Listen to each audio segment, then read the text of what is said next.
बच्चों, आज हम पढ़ेंगे कक्षा 8 सामाजिक अध्ययन के अंतर्गत संसाधन एवं विकास विषय का दूसरा पाठ। भूमि, मृदा, जल, प्राकृतिक वनस्पति और वन्य जीवन संसाधन। हम आपको बताएंगे इस पाठ से संबंधित प्रश्नों के उत्तर। लेकिन एक बार पाठ को जरूर पढ़ लें बच्चों, ताकि आपको पूरा पाठ अच्छे से समझ आ जाए और यहाँ पर जो आपको प्रश्नों के उत्तर बताए जाएंगे उन्हें भी आप अच्छे से समझ सकें। चलिए जान लेते हैं इस पाठ में संबंधित प्रश्नों के उत्तर अभ्यास प्रश्न उत्तर से। और सबसे पहला प्रश्न है बच्चों आपका, निम्न प्रश्नों के उत्तर दीजिए। और आप देख सकते हैं ये है आपका पहला प्रश्न। और फर्स्ट प्रश्न है ये, मृदा निर्माण के लिए उत्तरदायी दो मुख्य जलवायु कारक कौन से हैं? तो कौन से हैं बच्चों? आपने पाठ में पढ़ा होगा ना। चलिए उत्तर देख लेते हैं। उत्तर में आप लिखेंगे मृदा निर्माण के दो मुख्य जलवायु कारक, और हेडिंग डाल के ऐसे, नंबर 1 तापमान और नंबर 2 वर्षण। ठीक है ना, तो ये आप लिख सकते हैं यहाँ पर। इसके बाद दूसरा यानी कि सेकेंड क्वेश्चन आपका, भूमि निम्नीकरण के दो कारण लिखिए। उत्तर में लिखेंगे भूमि निम्नीकरण के दो कारक, और यहाँ पर जो है दो कारण में, इसके बाद यहाँ पर हेडिंग डाल देंगे आप इस प्रकार से लिख के। उसके बाद नंबर 1 लिखेंगे आप मानवीय कारण। समझ रहे ना आप, मानवीय कारण लिखेंगे, हेडिंग डालेंगे। उसके बाद लिखेंगे वनोन्मूलन, अतिचारण, रासायनिक उर्वरकों और कीटनाशकों का अत्यधिक उपयोग। और दूसरा कारण लिखेंगे प्राकृतिक कारण, वर्षा दोहन, भूस्खलन और बाढ़। ठीक है ना, तो इस प्रकार से आप अपने इस प्रश्न का उत्तर लिखेंगे। थर्ड क्वेश्चन शुरू होता है बच्चों, भूमि को महत्वपूर्ण संसाधन क्यों माना जाता है? उत्तर में क्या लिखेंगे आप? उत्तर लिखेंगे भूमि हमारे जीवन का आधार है। इसके बिना हमें आवास, खाना, पानी आदि कुछ भी प्राप्त नहीं होगा। होगा बच्चों? नहीं होगा ना, क्योंकि बिना जमीन के, बिना भूमि के कुछ भी मिलना संभव नहीं है। तो इसी प्रकार से आप अपना उत्तर लिखेंगे। इसके बाद बच्चों अगला प्रश्न शुरू होता है आपका, किन्हीं दो सोपानों के नाम बताइए जिन्हें सरकार ने पौधों और प्राणियों के संरक्षण के लिए आरंभ किया है। तो आप देख रहे हैं ना प्रश्न, ये आपका अगला प्रश्न, किन्हीं दो सोपानों के नाम बताइए जिन्हें सरकार ने पौधों और प्राणियों के संरक्षण के लिए आरंभ किया है। उत्तर में आप लिखेंगे, उत्तर लिखेंगे दो सोपान, और हेडिंग डाल के लिखेंगे नंबर 1 जैव मंडल निश्चय तथा राष्ट्रीय उद्यानों की स्थापना, और नंबर दूसरा लिखेंगे अवैध शिकार और कटाई आदि पर रोक लगाना। ठीक है ना, तो इस प्रकार से आप अपने इस प्रश्न का उत्तर लिखें। देख रहे हैं ना आप, ये है प्रश्न और उसका उत्तर। फिर प्रश्न है बच्चों, ध्यान देंगे, जल संरक्षण के 3 तरीके बताइए। और कौन कौन से 3 तरीके होते हैं जल संरक्षण के? आप इस प्रकार से लिखेंगे। उत्तर लिखेंगे जल संरक्षण के उपाय, और यहाँ पर जो है यहाँ पर हेडिंग डाल के लिखेंगे नंबर 1 वृक्षारोपण। क्या लिखेंगे? नंबर 1 वृक्षारोपण। नंबर 2 कर देंगे इसे, नंबर 2 रिसाव रोकना, कॉमा लगा के वाष्पीकरण रोकना। ठीक है, तो इस प्रकार से आप जो है नंबर 1 कारण में लिखेंगे वृक्षारोपण, उपाय जो है यहाँ पर लिखेंगे नंबर 1 वृक्षारोपण, नंबर 2 लिखेंगे रिसाव रोकना और वाष्पीकरण रोकना, और नंबर तीसरा ये लिखेंगे वर्षा जल संग्रहण। ठीक है, आई बात समझ में? जल संरक्षण के उपाय में क्या लिखेंगे? नंबर 1 पे लिखेंगे आप वृक्षारोपण, नंबर 2 पे लिखेंगे रिसाव रोकना, और लिखेंगे यहाँ पर और वाष्पीकरण रोकना, और नंबर तीसरा लिखेंगे वर्षा जल संग्रहण। तो याद रखें बच्चों, इसी प्रकार से आप लिखें। अब इसके बाद प्रश्न शुरू होता है बच्चों, दूसरा प्रश्न यहाँ पर, सही उत्तर को चिन्हित कीजिए। यानी कि आपने क्या करना है? सही का चिन्ह लगाना है सही ऑप्शन पर। और फर्स्ट है आपके लिए, निम्नलिखित में से कौन सा कारक मृदा निर्माण का नहीं है?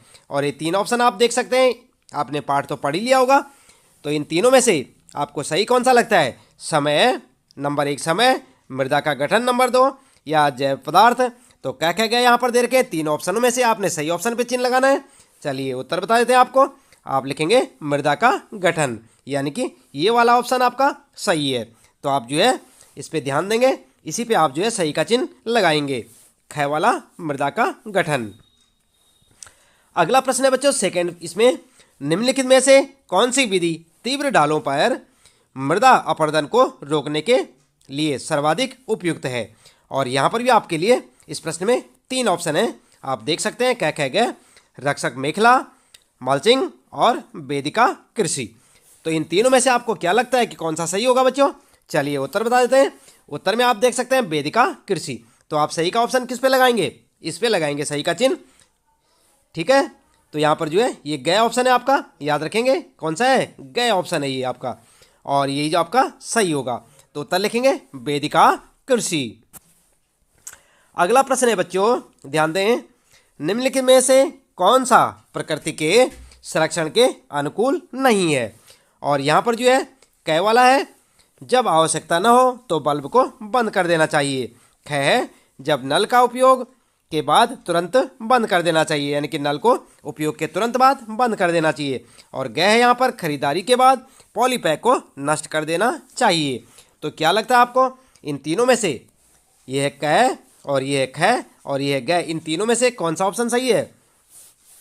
आप ध्यान दें, उत्तर में लिखेंगे आप ग वाला ऑप्शन बिल्कुल सही है, खरीदारी के बाद पॉलीपैक को नष्ट कर देना चाहिए। तो आप इस पे जो है सही का चिन्ह लगाएंगे। ठीक है, ये आपका प्रश्न था यहाँ पर, और सही ऑप्शन है आपका ग वाला, आप देख सकते हैं। इसके बाद बच्चों अगला प्रश्न यहाँ पर, तीसरा प्रश्न है, निम्नलिखित का मिलान कीजिए। आप अपनी पाठ्य पुस्तक में देख सकते हैं बच्चों, यहाँ पर आपको हल्का थोड़ा दिख रहा होगा, तो आप अपनी पाठ्य पुस्तक से देखें, इसका मिलान करना आपने। तो ये जो यहाँ पर जो दे रखा है, इन दोनों को जो है आपने मिलाना है इस प्रकार से। तो कैसे मिलाएंगे आप, उत्तर में देख सकते हैं आप यहाँ पर, उत्तर ये है आपका, भूमि उपयोग के साथ मिलाएंगे, भूमि का उत्पादनकारी उपयोग, और ह्यूमस के साथ मिलाएंगे, ऊपरी मृदा पर निक्षेपित जैव पदार्थ, चट्टान बांध पर मिलाएंगे, मृदा अपरदन को रोकना, और कृषि योग्य भूमि के साथ मिलाएंगे, कृषि के लिए उपयुक्त भूमि। तो ये होगा आपका उत्तर, देख रहे हैं ना आप, इस प्रकार से आप मिलान करेंगे, ये सही मिलान है आपका, यहाँ से आप लिख सकते हैं। चौथा प्रश्न है बच्चों, निम्नलिखित कथनों में से सत्य अथवा असत्य बताइए। सत्य है तो उसके कारण लिखिए। ध्यान दें आप कि पहले तो आपने सत्य असत्य बताना है, यदि आपको लगता है कोई सत्य है तो उसका कारण भी आपको बताना है। चलिए देख लेते हैं प्रश्न। फर्स्ट है, भारत का गंगा ब्रह्मपुत्र का मैदान अत्यधिक आबाद प्रदेश है। तो क्या ये सत्य है बच्चों, उत्तर में देख सकते हैं आप, बिल्कुल सत्य है, सत्य है ना। उत्तर आप इसी प्रकार लिखेंगे सत्य, और फिर लिखेंगे कारण, और जो हेडिंग डाल के लिखेंगे कारण क्या है, नंबर 1, यह मैदान अत्यधिक उपजाऊ है जिसके कारण अधिक जनसंख्या का भरण पोषण कर सकता है। दूसरा कारण है, इस मैदान की जलवायु मानवीय गतिविधियों के अनुकूल है। और तीसरा कारण है बच्चों, यह मैदान समतल है जिसके कारण यातायात के साधनों, नगरों तथा उद्योगों का विकास हुआ है। तो इस प्रकार से आप जो है पहले का जो है आंसर लिख सकते हैं। सेकंड क्वेश्चन देखें बच्चों, भारत में प्रति व्यक्ति जल की उपलब्धता कम हो रही है।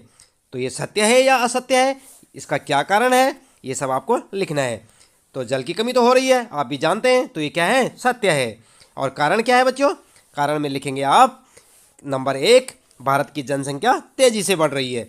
दूसरा कारण लिखेंगे, प्रदूषण के कारण जल दूषित हो रहा है, लोग गंदगी कर देते हैं ना जल में, पानी में, इसलिए वो प्रदूषित हो रहा है।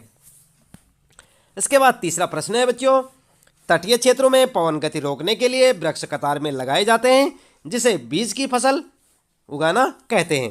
कहते हैं ना बीज की फसल, यानी कि एक पौधा, दूसरा पौधा, तीसरा पौधा, चौथा पौधा, ऐसे कतार में लगाए जाते हैं पौधे, और इन्हें क्या कहते हैं, बीच में खेती होती है, फिर इस साइड में जो है पौधे लगे होते हैं ना चारों तरफ से। तो कतार में क्यों लगाते हैं, तो यहाँ पर लिखेंगे आप, बिल्कुल सत्य बात है ये।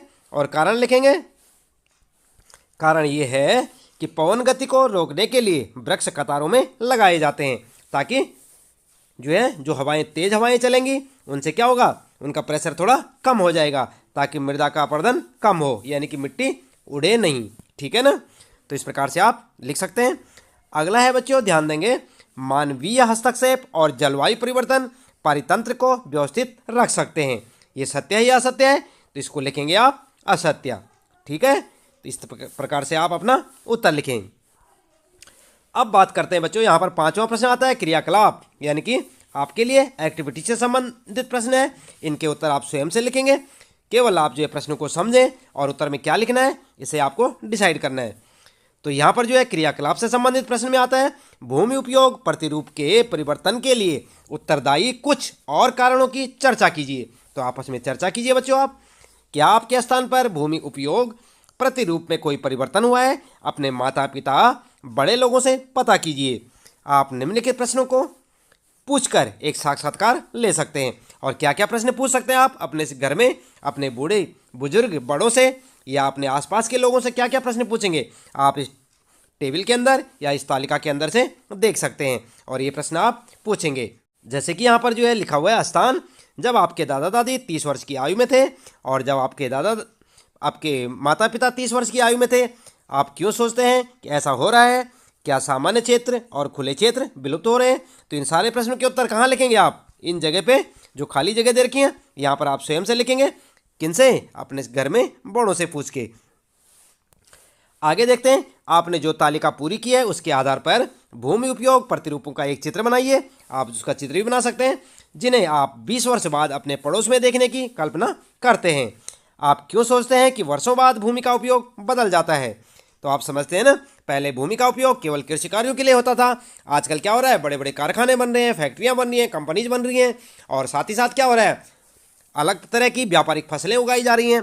तो आप समझ सकते हैं कि 20 वर्ष बाद जो है कृषि भूमि जो होगी उसका उपयोग और कुछ बदल सकता है। तो उसके आधार पर आप लिख सकते हैं। तो बच्चों, इसके साथ ही इस पाठ से संबंधित प्रश्नों के उत्तर यहाँ पर समाप्त होते हैं। तो बच्चों, मिलते हैं फिर अगली वीडियो में। तब तक के लिए लेते हैं आपसे विदा। आपका दिन शुभ हो।